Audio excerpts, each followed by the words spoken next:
லைஃப்பில் ஒரு ஃபேஸில் வந்து ஒரு டிப் ஒரு லோ அப்படின்னு இருந்திருக்கா? ஒரு நான் வந்து ஏன்னா எப்போவுமே நீங்கள் சர்ப்பியாக இருக்கீங்களா? என்னைக்காவது ஒரு நாள் வந்து இப்படி உட்காந்ததுண்டா ஐயோ அப்படின்னு இருந்ததுண்டா?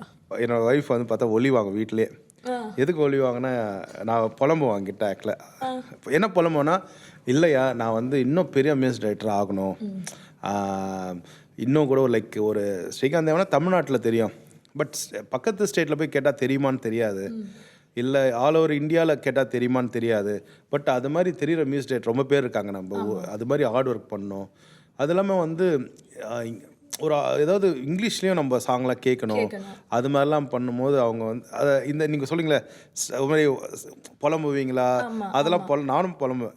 அப்போ தான் அவங்ககிட்ட ஷேர் பண்ணுறது வந்து அவங்க சொல்லுவாங்க வரும் கவலைப்படாதீங்க, இப்போ நீங்கள் வந்து தமிழ் சினிமாவுக்கு ஃபோக்கஸ் பண்ணிட்டு இருக்கீங்க, நீங்கள் இதை விட்டுட்டு நீங்கள் ஹிந்திக்கு போனீங்க இல்லை தெலுங்கு போனீங்கன்னா இந்த வாய்ப்பு உங்களுக்கு மிஸ் ஆகிடும். நீங்கள் சொல்கிற மாதிரி சேடெல்லாம் உட்கார மாட்டேன், பேசி அந்த நம்ம பார்ட்னர்கிட்ட பேசும்போது அது அவங்க ஒரு ஐடியா கொடுப்பாங்க, இல்லை ஆறுதலாக பேசுவாங்க.